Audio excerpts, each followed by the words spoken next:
The Ethics and Anti-Corruption Commission is investigating how and why millions of shillings were reportedly wired into Nairobi Governor Mike Sonko's private bank accounts from as far back as 2017. The anti-graft body is peering into what it says is a web of deceit that involves 7 companies that have been making payments to him even before he was elected governor.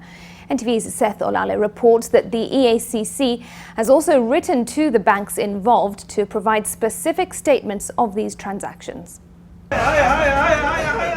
Detectives are analyzing bank statements of 7 companies to establish allegations of curious payments made to Nairobi Governor Mike Sonko's personal accounts and what these payments were for. The 7 companies being investigated are ROG Securities, Yairo Enterprises, Hadi Limited, Todi Civil Engineering, Amaco Insurance Limited, Arbab Auto Limited and High Energy Petroleum Limited.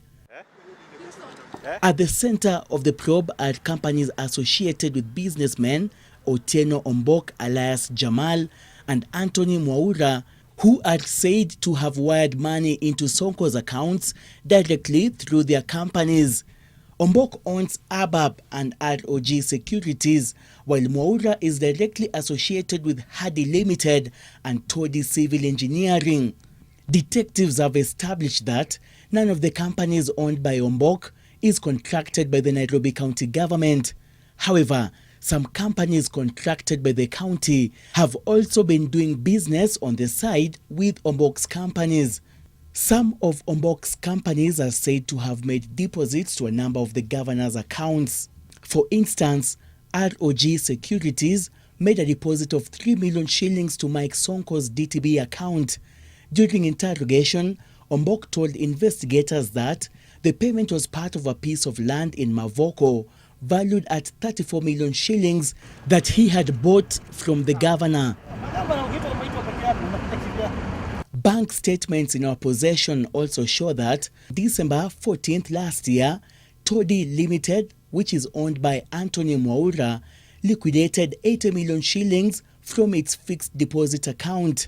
3 days later, Todi Limited transferred 3 million shillings from the proceeds of the monies from the fixed deposit account to Sonko's Equity Bank account. Anthony Mwaura told investigators that the deposits were for a piece of land in Kwale belonging to the governor and that one of his companies had acquired for a project. EACC has already written to various banks involved asking for statements of specific transactions. Nairobi Governor Mike Sonko, who has since taken a low profile after appearing at the EACC, has repeatedly blamed cartels for his woes at the helm of City Hall. Seth Olale, NTV, Nairobi.